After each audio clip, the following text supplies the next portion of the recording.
महाराष्ट्रातील ओबीसींच्या ताटातला घास पळवून नेतेत की अख्खं ताटच पळवून नेतेत अशी चिंता लागलेली असताना आज आपल्या सर्वांच्या उपस्थितीमध्ये ही सभा पार पडते।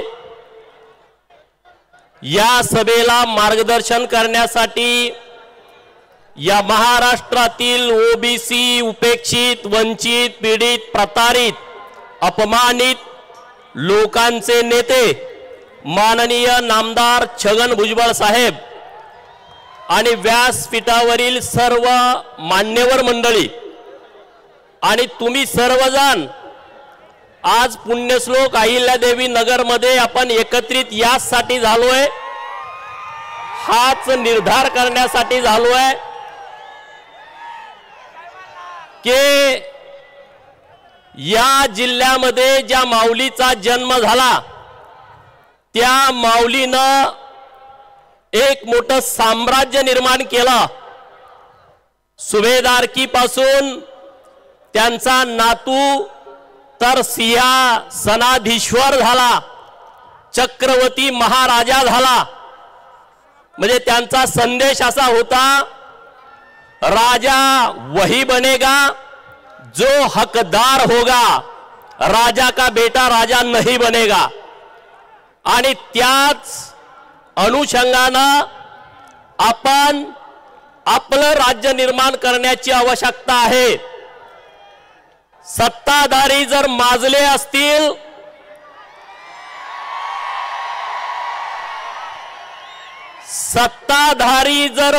असतील तर ती सत्ता हिसकावून घ्या, हे पुण्यश्लोक अहिल्यादेवीने सांगितलंय। आणि म्हणून मित्रांनो, राजसत्ता आणि राजपाट कधी मागून मिळत नसतो, तर तो नेहमी हिसकावून घ्यायचा असतो।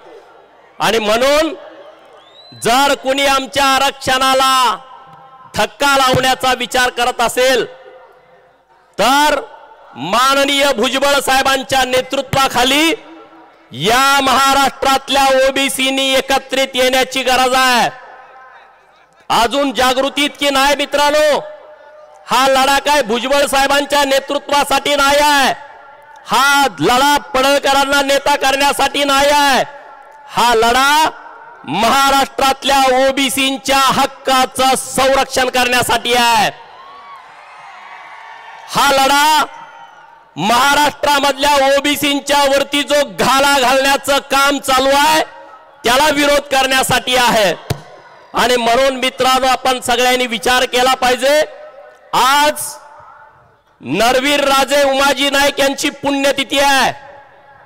एक योद्धा इंग्रजांच्या विरोधामध्ये लढला, या देशाच्या स्वातंत्र्यासाठी पहिल्यांदा फासावरती जाणारा व्यक्तिमत्व म्हणजे आद्य क्रांतीवीर राजा उमाजी नाईक यांची आज पुण्यतिथी आहे। 3 फेब्रुवारीला त्यांना इंग्रजांनी फासावरती लटकवलं होतं। मित्रांनो, ज्या अधिकाऱ्यानं फसवून उमाजी राजांना पकडलं, त्यांना फासावरती चढवलं, त्याच इंग्रज अधिकाऱ्याचं म्हणजे मॅकिंटॉश नावाच्या अधिकाऱ्याचं वाक्य आहे, जर प्राप्त परिस्थितीत जर तशी निर्माण झाली असती तर हा दुसरा शिवाजी जन्माला आला होता, असं उमाजी राजांच्या बाबतीमध्ये त्यांनी लिहिलं। मित्रांनो, आज उमाजी राजा व्हायचं तर आपलं सोडा, ज्यांनी स्वतःचा राज्याभिषेक छत्रपती शिवाजी महाराजांच्या नंतर केलता, आपण उमाजी राजे व्हायचं सोडा, आपलं जे हक्क आहे ते हिसकावून घेण्याचा प्रयत्न केला जातोय। आणि मग आपण जर नुसतं त्याच्याकडे बघत बसलो, मनगट मेल्या माणसासारखं जर आपण वागायला लागलो तर मित्रांनो, तुम्हाला वाचवायला कोणी सुद्धा येणार नाही। म्हणून आता कुठलीही भीती मनात ठेवू नका, ह्यो काय म्हणाल, त्यो काय म्हणाल, आमका काय म्हणाल, तमका काय म्हणाल। अरे आपण लोकशाहीच्या राज्यामध्ये राहतो आणि त्यामुळे अशा कुठल्याही दादागिरीला भीक न घालता माननीय भुजबळ साहेबांनी जो लढा उभा केलाय त्या लढ्याच्या पाठीमाग गाव गाड्यातल्या सगळ्या ओबीसीनी एकत्रित आला पाहिजे। येणार की नाही येणार? हात सगळे वर करून सांगा, भुजबळ साहेबांच्या पाठीमागे येणार की नाही येणार? येणार की नाही येणार? माझ्या मीडियावाल्या मित्रांना विनंती आहे, हे महाराष्ट्राला दाखवा मला भुजबळांच्या पाठीमागे कुणी नाही, भुजबळ साहेबांच्या पाठीमागे कुणी नाही, ते एकटे पडलेत. अशा बातम्या कुठून तर येतात, त्यांना दाखवा, सगळे हात वर करून दाखवा.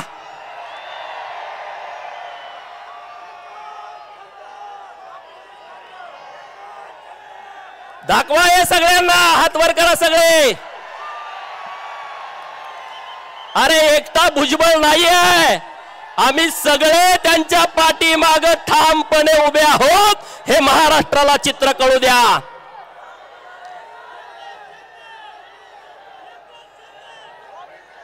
लोकांना वाटलं की सत्तेच्या जोरावरती दादागिरी करू आम्ही, झुंडशाहीच्या जोरावरती आम्ही ओबीसींचा आवाज दाबू. अरे ओबीसीचा आवाज तुम्ही दाबू शकत नाही.